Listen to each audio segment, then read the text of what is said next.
আসসালামু আলাইকুম ওয়া রাহমাতুল্লাহি ওয়া বারাকাতুহু।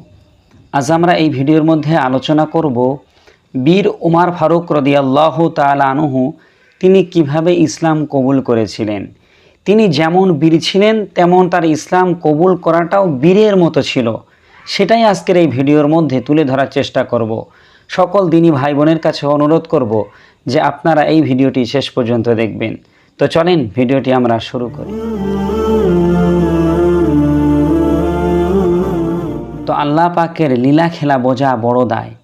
আল্লাহ পাক রব্বুল আলামিন মহাপাপীকে নিমেষের মধ্যে এমনভাবে হেদায়েত দেয় যে মানুষকে আমরা সবসময় দেখেছি নেশা পান করতে, মানুষের প্রতি জুলুম অত্যাচার করতে এবং পাপের কাজ করতে সবসময় দেখতাম।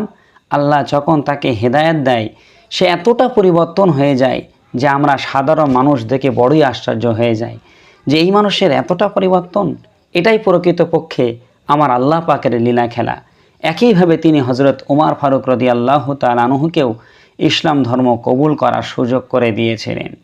তো একবার মক্কায় আবু জেহেল তিনি ঘোষণা করলো যে এই নবধর্ম মুহাম্মাদের ধর্ম এবং মুহাম্মাদকে যে ব্যক্তি হত্যা করতে পারবে, আমি আবু জেহেল তোমাদের নেতা হয়ে বলছি আমি তাকে 100টি উট দান করব এবং সহস্র আমি তাকে মুদ্রা দান করব। কোন ব্যক্তি আছো যে মুহাম্মাদের গদ্দানটা আলাদা করতে পারবে, মুহাম্মাদকে এই দুনিয়ার বুক থেকে চিরতরের মতন বিদায় করতে পারবে? সেই সময় খাত্তাবের পুত্র হজরতে ওমর ফারুক রাদিয়াল্লাহু তাআলা আনহু বলেছিলেন যে আপনি যদি আপনার এই ওয়াদা রাখেন আর আপনি যদি আপনার এই ওয়াদাটা আমাদের মুক্তি মানে আমাদের বড় দেবতা হবলের শপথ করে যদি আপনি বলতে পারেন, তাহলে আমি অবশ্যই মুহাম্মাদের গদ্দান কাটব। আমি আমার এই তরবারি হাতে রেখে শপথ করছি। তখন আবু জেহেল তাদের দেবতা বড় দেবতা হবলের সম্মুখে দাঁড়িয়ে কসম করলেন যে তুমি যদি মুহাম্মাদের গদ্দান কাটতে পারো তাহলে আমি তোমাকে সহস্র মুদ্রা আর 100টি উট তোমাকে আমি দান করব। এই সময় হযরতে ওমর ফারুক রাদিয়াল্লাহু তাআলা আনহু তিনি ঘোড়া ছুটিয়ে দিলেন আমার নবীকে হত্যা করার উদ্দেশ্যে। রাস্তায় যেতে যেতে একজন ইমানদারের সঙ্গে তার সাক্ষাৎ হলো। সে বুঝতে পারল ওমরের হাতে খোলা তরোয়ার, তার মানে তিনি হয়তো আমার নবীকে তিনি শহীদ করে দেবে, হত্যা করে দেবে।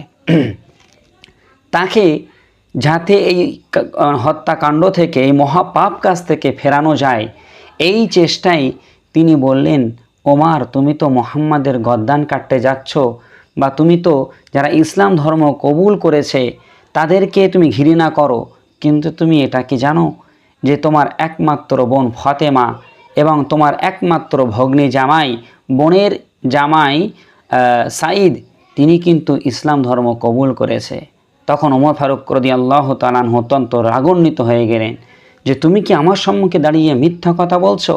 ওই ব্যক্তি বলল, না আমি মিথ্যা কথা বলছি না। তুমি যদি তোমার ভগ্নির কাছে আর ভগ্নী জামাইয়ের কাছে যাও, তোমার বোনের কাছে আর বোনের জামাইয়ের কাছে যাও, আর একটি মেষকে তুমি বলি দেবে, এরপরে সেটা রান্না করে তাদেরকে খাওয়ার কথা বলবে, দেখবে তারা এই গোশত খাবে না, কারণ এটা বলি দেওয়া হয়েছে, জবাই করা হয়নি, আর এটা ইসলাম শরিয়াতে নিষিদ্ধ, সুতরাং তারা এটা ভক্ষণ করবে না। আর তারা যদি এটা ভক্ষণ না করে তাহলে তুমি বুঝে নিও যে তারা ইসলাম ধর্ম কবুল করেছে। ওমর ফারুক বললেন, ঠিক আছে, তোমার কথা যদি সত্য হয় তবে অবশ্যই আমি এর ব্যবস্থা করব, যদি তোমার কথা মিথ্যা হয় তবে এটা জেনে রাখো আমি কিন্তু আমার এই হাত দ্বারা তোমার জিহ্বাকে টেনে ছিঁড়ে ফেলবো এবং আমি লোহা গরম করে তোমার চোখকে আমি চিরতরের মতন অন্ধ করে দেব। এরকম বললেন। ওই ব্যক্তি বললেন, ঠিক আছে যাও, আমিও আমার এই ওয়াদা রাখলাম, যদি তোমার ভগ্নী এবং ভগ্নী জামাই যদি ইসলাম ধর্ম কবুল না করে থাকে তাহলে তুমি আমার চোখ অন্ধ করে দিও এবং তুমি আমার জিহ্বাটা টেনে ছিঁড়ে ফেলো। এই সময় হযরত ওমর ফারুক রাদিয়াল্লাহু তাআলা আনহু তিনি আরও অত্যন্ত রাগান্বিত হয়ে তিনি তার বোনের বাড়ির সম্মুখে গিয়ে দরজার সামনে দাঁড়ালেন। সেখানে যখন তিনি গেলেন দেখলেন ভিতর থেকে কি একটা আবৃত্তি করছে, কি একটা যেন পাঠ করছে, এটা তিনি শুনতে পেলেন। এরপরে তিনি একটু যেন তার মনের সন্দেহটা একটু বেড়ে গেল। এরপরে তিনি কয়েকবার ডাকাডাকি করলেন। যখন দরজা খোলা হলো না তখনই তিনি নিজের পা দিয়ে দরজা লাথি মেরে ভেঙে ফেলে ভেতরে প্রবেশ করলেন এরপরে তিনি জিজ্ঞাসা করলেন তার ভগ্নী জামাইকে, বোনের জামাইকে জিজ্ঞাসা করলেন, সাঈদকে জিজ্ঞাসা করলেন যে তোমরা কি পাঠ করছিলে। তিনি বললেন, না, আমি আর তোমার বোন বিশেষ একটি কথা নিয়ে আস্তে আস্তে আলোচনা করছিলাম, আমরা কোনো কিছুই পাঠ করছিলাম না। কারণ তারা জানে যে ওমর যদি এটা জানতে পারে তাহলে তাদের আর নিস্তার নেই। ওমর ফারুক রাদিয়াল্লাহু তাআলা আনহু এই সময় অত্যন্ত রাগান্বিত হয়ে বললেন, না, তোমরা কিছু একটা পাঠ করছিলে আমার কাছে, লোকাবে না, সত্যি কথাটা বলো। এই বলে তিনি তার বোনের জামাইয়ের চুলের এখানে মুঠো বেঁধে ধরলেন এবং তাকে মারতে যাবে। এই সময় তার বোন তাকে আটকাতে গেল। তিনি বোনকে লক্ষ্য করে একটি চড় মারলেন, বোন মাটিতে ছিটকে পড়ে গেল আর ক্রন্দন করছেন আর বলছেন, ভাই শোনো, আমরা ইসলাম ধর্ম কবুল করে নিয়েছি, আমরা মুহাম্মাদুর রাসূলুল্লাহ সাল্লাল্লাহু আলাইহি সাল্লামকে আল্লাহর প্রেরিত রসুল ও নবী বলে মেনে নিয়েছি, বান্দা বলে মেনে নিয়েছি, আমরা এই ইসলাম ধর্ম কবুল করেছি। তুমি আমাদেরকে যদি মেরেও ফেলো, আমাদেরকে যদি তোমার ওই তরবারি দ্বারা আমাদের মুন্ডুটা আলাদাও করে দাও, এরপরে এই সত্য ধর্ম থেকে আমরা পিছু পা হব না। ওমর ফারুকের মনটা একটু বিগলিত হলো যে বোনের গায়ে আমি কোনো সময় হাত দেইনি, আর সেই বোন তার সম্মুখে দাঁড়িয়ে ক্রন্দন করছেন। আর বোনের কথাগুলো শুনে তিনি একটু ব্যথা পেলেন। আস্তে আস্তে তাদের দুজনকে তিনি ক্ষমা করে দিয়ে দরজার সম্মুখের দিকে তিনি পুঠের দিকে গিয়ে বসে রইলেন, বাড়ির দরজার সম্মুখে গিয়ে বসে রইলেন। যখন রাত অতিবাহিত হতে যাচ্ছে, এই সময় তানার বোন ফাতেমা তিনি উজু করে এসে সূরা তাহা পাঠ করতে লাগলো। সূরা তাহা যখন তিনি পাঠ করছেন, এই সময় এই সূরার মধ্যে একটি আয়াত যখন তিনি পাঠ করলেন, যার মানেটা হলো যে সব কিছুর মালিক একমাত্র আল্লাহ তাআলা, তার কোনো দিন ক্ষয় নেই, তিনি চিরস্থায়ী চিরঞ্জীব। এইরকম যখন তিনি সূরার এই আয়াতটি তিলাওয়াত করলেন, তার বোন তার এই কোরআনের সূরাটা শুনে তিনি অত্যন্ত খুশি হয়ে উঠলেন এবং কোরআনের প্রতি তার একটা ভালোবাসা জন্মালো। তিনি বাইরের থেকে ঘরের গৃহের মধ্যে প্রবেশ করলেন আর বোনকে বললেন যে তোমরা কি পাঠ করছিলে, ওইটা একটু আমার কাছে দাও, আমি একটু পাঠ করতে চাই। বোন বলল, না, এটা যদি পাঠ করতে হয় তাহলে আগে আপনার হাত এবং মুখ পা সব কিছু ধৌত করতে হবে, পবিত্র হতে হবে। নাপাক অবস্থায় এই কিতাব ধরা যায় না, পাঠ করা যায় না। হযরত ওমর ফারুক রাদিয়াল্লাহু তাআলা আনহু তিনি কোরআনের মহব্বতের সঙ্গে সঙ্গে উজু করলেন, হাত মুখ ভালো করে ধুয়ে তিনিও তাদের সঙ্গে পাঠ করতে লাগলেন। তারা পাঠ করছেন, তার ভগ্নী জামাই পাঠ করছেন, আর ওমর ফারুক রাদিয়াল্লাহু তাআলা আনহু তা শুনছেন। এই সময় ওমর ফারুক রাদিয়াল্লাহু তাআলা আনহু বললেন যে মুহাম্মাদুর রাসূলুল্লাহ সাল্লাল্লাহু আলাইহি ওয়াসাল্লাম এখন কোথায়, আমি তার সঙ্গে সাক্ষাৎ করতে চাই। সকালবেলা তার ভগ্নী জামাই তাকে সঙ্গে করে নিয়ে দারুল আরকানে চলে গেলেন। সেখানে ৩৯ জন রাসূলুল্লাহর শিষ্য ছিল, তার মানে ৩৯ জন তখন ইসলাম ধর্ম কবুল করেছে। তারা রাসূলুল্লাহকে নিয়ে সেখানে রইলেন, রাসূলুল্লাহকে নিরাপত্তা দেওয়ার জন্য। কারণ আবু জেহেল যে ঘোষণা করেছে আর ওমর ফারুক রাদিয়াল্লাহু তাআলা আনহু আমার নবীকে হত্যা করার জন্য যে রাস্তায় বার হয়েছে, এটা আমার নবী আর তার সাহাবীদের কাছে এই সংবাদ পৌঁছেছিল। দারুল আরকামের সম্মুখে যখন ওমর ফারুক গিয়ে দরজার কড়া নাড়তে লাগলো, দরজার ফাঁসা দিয়ে সাহাবীরা দেখলেন যে ওমর দাঁড়িয়ে রয়েছে। তিনি যে ইসলাম ধর্ম কবুল করার জন্য সেখানে গিয়েছে, এটা তখনও তারা বুঝতে পারল না। এমন সময় হামজা রাদিয়াল্লাহু তাআলা আনহু তিনি বললেন, ওমর যদি আজকে নেক নিয়তে আসে তবে তার জন্য খুব ভালো, আর যদি তার নিয়তের মধ্যে কোনো গড়বড় থাকে, আমাদের প্রাণপ্রিয় নবীকে যদি হত্যা করার আশায় ওইখানে এসে থাকে, তাহলে ওর তরবারি দিয়ে আমি ওকে এখানেই চিরতরের মতন শেষ করে দেব, এই রকম বলছিলেন।